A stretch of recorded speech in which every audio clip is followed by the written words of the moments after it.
Welcome to Med Practice Made Perfect, brought to you by Practice First Medical Management Solutions. My name's Tom Maher, and I'll be your host. Welcome to Med Practice Made Perfect. My name's Tom Maher with Practice First. So today's topic is going to be on the difference or the choice of insourcing revenue cycle management services versus outsourcing revenue cycle management services. So this is always a very contentious topic. A lot of people have very strong feelings, both for insourcing and outsourcing from the client perspective, from the medical practice perspective. So, some of the points that insourcers will make will be that, they typically want to control the process beyond, they want to control everything about the process. The people doing the work, they have better oversight, et cetera. Another consideration is the cost. Many times the gross dollar spent will be less if you're doing this, insourcing versus outsourcing. So, the only downside to that is that there's really, without a deep analysis, there's really no way to determine the revenue loss that occurred, the effect of certain bills not being followed up on, et cetera, which can also happen in outsourcing as well without good oversight. So, folks that like to outsource, some of their points are, well, they don't want to get lost in the minutia. They don't want to they don't want to get into all of the details of the billing. They feel that the cost is well worth not having to worry about keeping up on all the many changes that occur, sometimes more than quarterly, for fee schedules and really all sorts of things as far as things that come down from various regulatory agencies, et cetera. So the other thing that outsourcers, like to say is that, they don't have to worry about the headache associated with all the employees that take care of this work. Post COVID, it can be challenging. A lot of people want to work from home, et cetera, et cetera. So that's kind of the base of this. And then some of the challenges in revenue cycle management are, staying up to date with all the changes in billing, coding, and credentialing. There's always changes on the credentialing side from the carrier perspective as far as how you're going to submit claims. Is it going to be billed as a group? Is it going to be billed in the individual numbers, et cetera? These kind of things can happen multiple times a year with our carriers. The other thing that's big is staying up to date with, all the laws, federal and state, concerning patient protection laws and regulations, et cetera, that have to do with your policies and that sort of thing, financial policies, et cetera. Post the public health emergency, there's just, there's a shortage of billers nationally probably several years before COVID, a lot of billers became certified coders. So there was a shift of a lot of folks moving into that area. We noticed it very acutely in our area here in New York. The other thing to consider is that, these employees are very mobile and in demand and they may leave, quickly. Very important to interview properly and getting to learn and understand what it is that employee wants. Do they want to climb a ladder, up to the ranks in the revenue cycle area? Typically in a revenue cycle management company, there are levels of employees, and it gives people good opportunity out of their technical training to climb a ladder. So, that's a big thing. And, you want to retain these employees. They're a big investment. You have to spend a lot of money to educate them on all the rules and regulations, how to do things right, your process, the software. There's really quite a few considerations. So those are, primarily the challenges. There's opportunities in revenue cycle management. So, what does that mean? When you outsource, one of the benefits is that that's all those employees are doing. If they're not in the office, a lot of times in the office, they might have multiple areas of responsibility and might not be focusing 100%. Yeah, they'll get the bill out, they'll get the claims out, they'll get the payments posted, but the AR follow-up suffers. From an outsourcing perspective, that's really all they're doing is just medical billing and AR follow-up. So that's kind of an advantage. Many times, we've taken over accounts that were insourced prior and go through the desk of the prior billers and, find, unpaid claims, written up appeals that were never sent and those sorts of things. So that's a thought. In every revenue cycle management package, there are, a multitude of month-end reports that come out. And, but beyond those month-end reports, really what you really need to do is analyze the numbers and dig a little bit deeper than those base monthly reports. Okay, so like, what does that mean? I'll give you a couple examples. One really good example is you really want to know where your practice is going, not so much, where it's been is important, but where is it going? So one of the things that we look at and track, and we don't do it every month because it's not as pertinent every month, but typically on a year over year basis, we'll look to monitor over years and years of data and track the demographics shift in the insurance companies that make up your visits each year. One of the things to watch for is that, if you're a practice that's been around for a while, you're not recruiting new patients, you're wondering why your income's down. Well, your patients have transitioned to Medicare managed care programs or straight Medicare from commercial plans. They don't pay as well. You can kind of see what's happening. So, you're looking at, the age of your patient population. The other thing that's important is, as I mentioned a little bit earlier, is the insurance. So are you shifting to more, Medicaid based clientele? And if that happens, you got to kind of watch, you got to watch what's happening. And, there's a lot of items involved, but you kind of watch that. And if it's creeping up a little bit year after year, your Medicaid percentage, it's a good reason why your income's down. And, you really want to try to bring in patients that, that are younger, that have commercial, good commercial insurance that are going to make up for that patient population. So that's a big thing. Another big thing to look at is, if you're a specialist, is to look at your referral base and track all the referred your visits by referring physician, and track them by insurance, and break them down by insurance. And, that's important. You want to make sure that you're getting a fair allocation of that particular provider's patient base. And he's not sending you all of his, Medicaids and no pays, if you will. You want to make sure that you're getting, a good cross section of their practice. They might be sending their friend all the good insurance and you the not so good insurance. So you want to check that and cut those people off if you can't get that behavior to change. So that's an important thing. Another good report to look at is comparing your E&M percentages to the national averages for your specialty.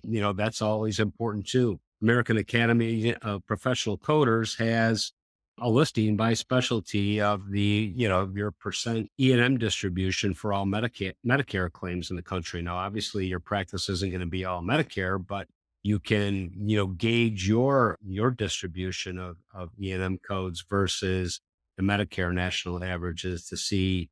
I mean, I would doubt you would be higher, but maybe 10 percentage points less than that age population might be a reasonable number. So you have a base to kind of see where you are and compare yourself against everyone else. So that's a good thing to check. So all of these additional reports are, they're typically done by RCM companies, typically free of charge, as kind of an incentive to the practice and informing the practice and really becoming a partner with the practice, that you're providing information and data that's useful beyond just the day-to-day information, which is, I don't want to say anybody can do it, but it's much easier to do. That deeper analysis is really what most practices need. So one of the other things you get from outsourcing is you will get a good cross section of employees for that RCM company that know your software, know your specialty.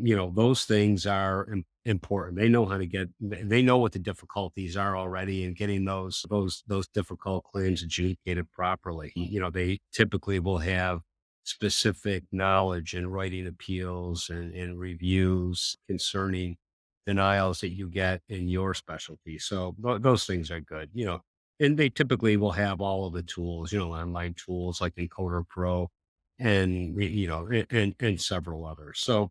So that's a big thing. The other thing that's an opportunity from an outsource perspective is that, the process, the revenue cycle process is involved, and there's a lot of people with hands kind of in the pie. You really need a quarterback to kind of manage and guide the whole practice, the whole process, I should say, from the origination of the charge all the way through, payment. That includes the coding, that includes communicating back to the practice when there are difficulties with, getting bad information up front, ordering insurances incorrectly between primary and secondary, feeding that information back, documentation training to the providers themselves. That's all good stuff to stay on top of where, if it's insourced, a lot of times people, are a little afraid to step on different departments' toes, if you will. And sometimes you don't get, a good independent feedback as to what the issues are that are causing cash flow slowdowns, denials, et cetera. I'll talk a little bit about how do outsource companies charge? I mean, typically an outsource company will use what's called a modified percentage of receipts or a charge per encounter at a flat fee rate. So, there's Medicare frowns on the percentage of receipts methodology. But it's okay to do. Medicaid, New York State Medicaid, namely, you cannot bill a percentage of receipts. It's considered fee splitting. And that includes for Medicaid managed care plans as well. So really what you need to do in a modified percentage of receipts is you charge a flat fee for your Medicaid and managed Medicaid encounters and exclude any of those receipts from the percentage calculation that you charge on all of the other receipts. So, again, the flat fee per encounter, that's a little bit cleaner. Some practices have a little difficulty with that because they feel that, the billing company, the RCM company, they're getting paid up front. What's going to make them follow through and get us paid? There's no incentive there. So they feel that a percentage keeps them involved to get the accounts paid. I'll tell you from our perspective, it's not only a small town, it's a small country and a small world. And if you're not doing a good job, for us, it doesn't matter how we charge. We have to deliver the goods. If we don't, people are going to hear about it, and we're not going to bring in new business. So anyhow, with these two methods of being charged, I mean, it's relatively easy. If you take your annual information, say, well, okay, well, how much is this going to cost? I mean, get the number of encounters, multiply it by the flat fee. You have you know what it's going to cost you per year. Percentage of receipts, you can go through the calculation that I mentioned earlier.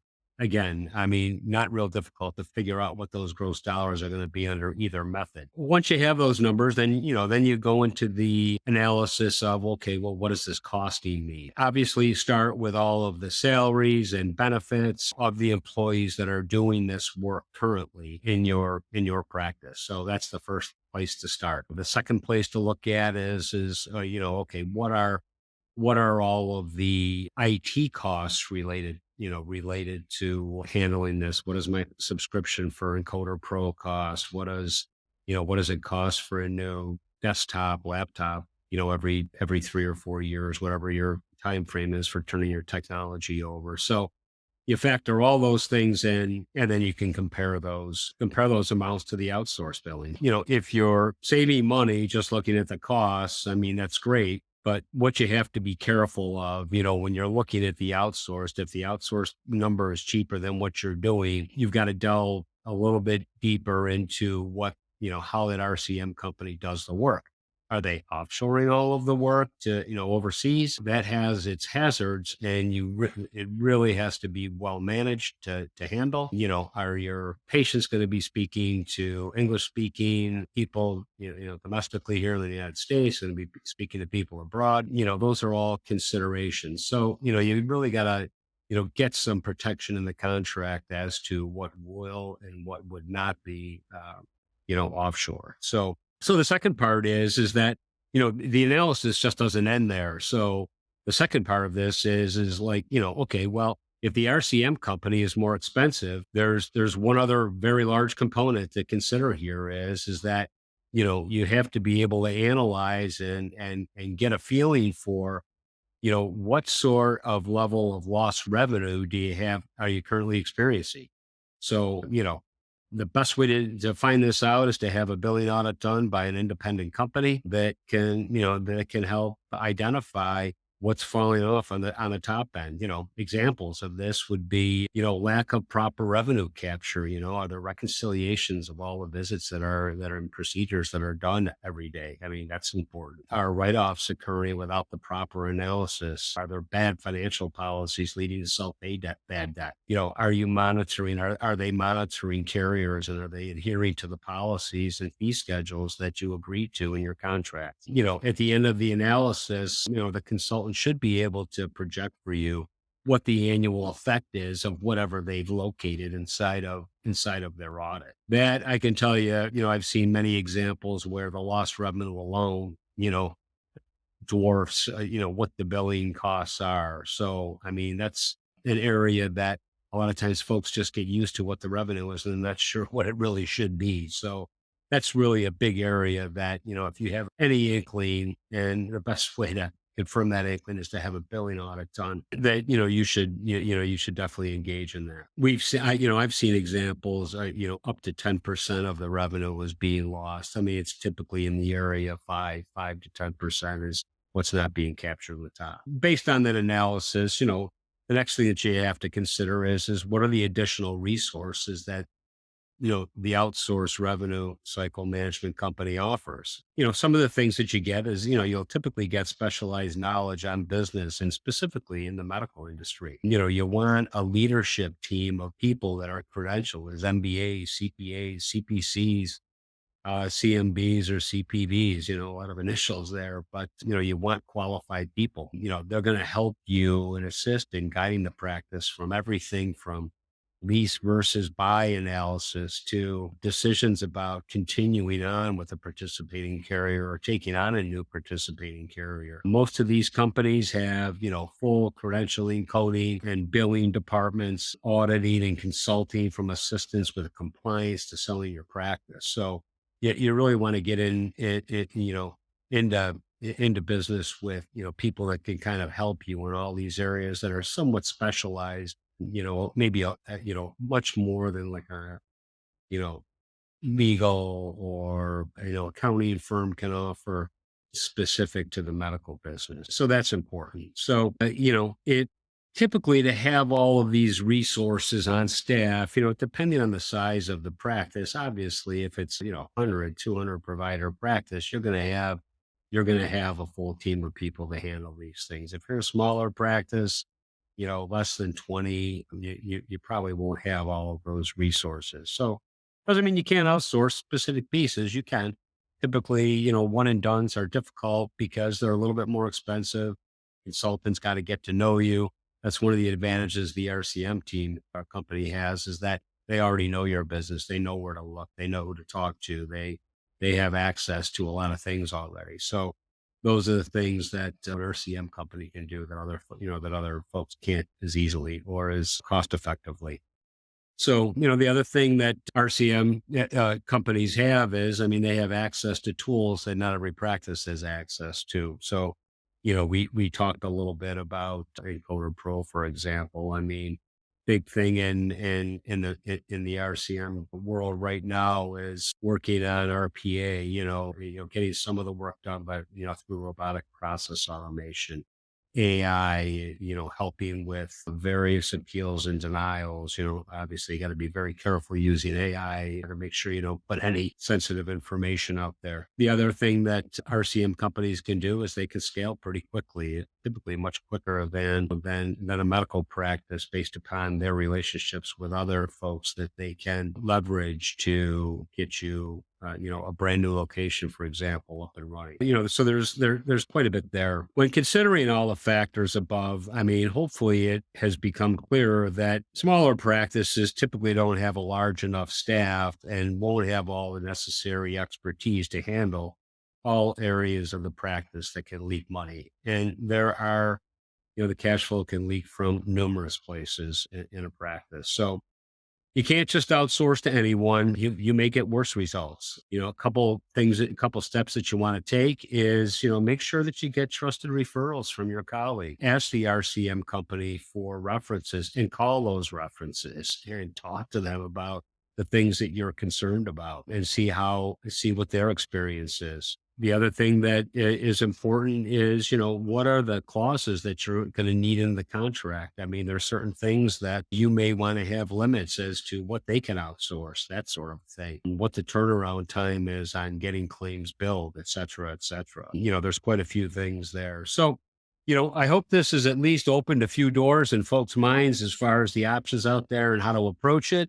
Should you have any questions, please feel free to contact me. I'm happy to discuss it with you at any time.